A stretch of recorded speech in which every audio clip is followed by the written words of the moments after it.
বন্ধুরা, আজকে আমি আলোচনা করব ব্রেকআপের পর কিভাবে নিজেকে গুছিয়ে নিলে সেই মানুষটা তোমার পেছনে পাগলের মতো ঘুরবে। ভালোবাসার সম্পর্ক যখন শেষের দিকে যায় তখন মন ভাঙে, চোখে জল আসে, আত্মবিশ্বাস নড়বড়ে হয়ে পড়ে। তুমি ভাবো সব শেষ, এখন আমি কি করব? অথচ বাস্তবতা হলো এই সময়টাই সবচেয়ে বেশি শক্ত হওয়ার। কারণ তুমি যদি ঠিকমতো নিজের অবস্থান বুঝে সঠিক সিদ্ধান্ত নাও, তাহলে যে মানুষটা তোমাকে ছেড়ে গেছে সেই আবার তোমার পেছনে ঘুরে বেড়াবে। তোমাকে এখন যা করতে হবে তা খুব পরিষ্কার।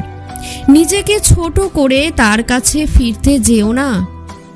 প্রথম কাজ হলো, যখন তোমার পার্টনার তোমাকে বলে আমি তোমার সাথে থাকতে চাই না, তখন চুপচাপ শোনো, আবেগে ভেসো না। কান্না, আকুতি, মিনতি কিছুই তুমি করবে না। মনে রেখো, সে অনেক আগে থেকেই এই সিদ্ধান্ত নিয়ে রেখেছে, আজ শুধু সাহস করে বলছে। সে তোমাকে ছেড়ে যেতে চায় মানে তার জীবনে হয়তো কেউ একজন চলে এসেছে, অথবা সে তোমাকে আর আগের মতো অনুভব করে না। কিন্তু তাতে কি তোমার অস্তিত্ব কি কমে যায়? একদম না। তুমি এখনো সেই একই সুন্দর আত্মসম্মান সম্পন্ন মানুষই আছো। দ্বিতীয় কাজ হলো, তার সামনে তোমার অভিব্যক্তি যেন হয় শান্ত, স্থির এবং সংযত। চেহারায় যেন কোনো রকম দুঃখের ছাপ না থাকে। সে ভেবেছে তুমি হয়তো কাঁদবে, তাকে আটকাবে, বলবে আমাকে আরেকটা সুযোগ দাও।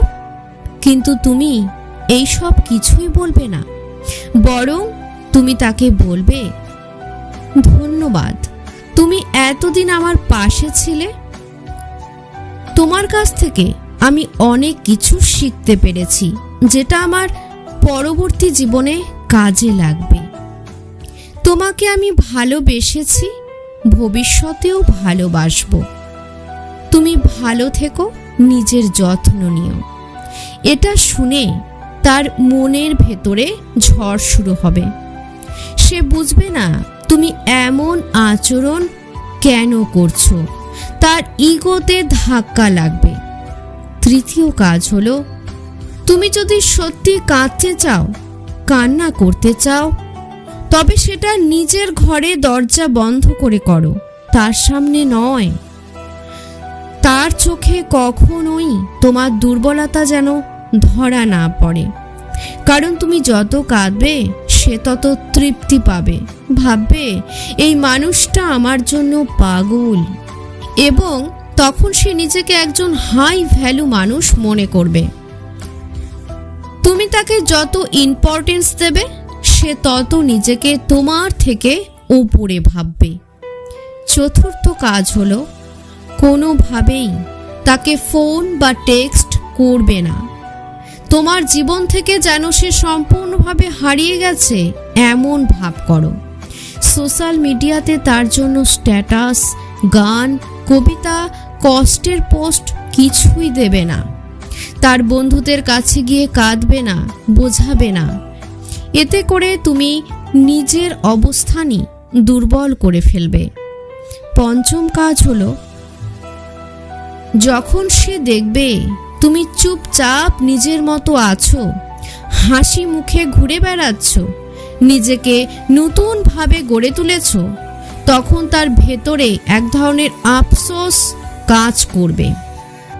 সে ভাববে এই মানুষটার তো ভেঙে পড়ার কথা ছিল, কিন্তু সে তো আরো উজ্জ্বল হয়েছে।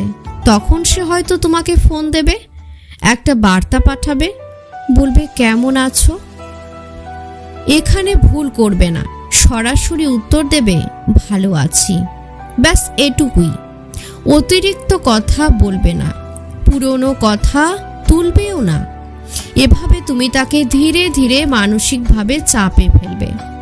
ষষ্ঠ কাজ হলো, যখন সে অনেক চেষ্টা করেও আবার তোমার মন পেতে পারবে না, তখন শুরু হবে তার পেছনে ঘোরা।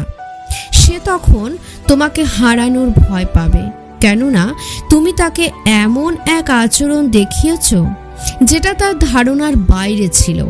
তার ইগো, তার আত্মবিশ্বাস সব কিছু তুমি ভেঙে দিয়েছ এবং সব কিছু তার ভেঙে যাবেও।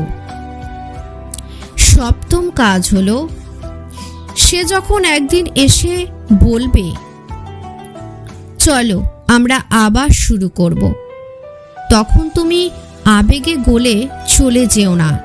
স্পষ্টভাবে বলবে, যে মানুষ একবার আমাকে ছেড়ে যেতে পারে সে বারবার ছেড়ে যেতে পারে।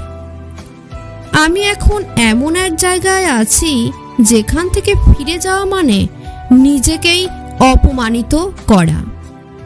এটা বলে তুমি চলে আসবে এবং নিজের জীবনে এগিয়ে যাবে।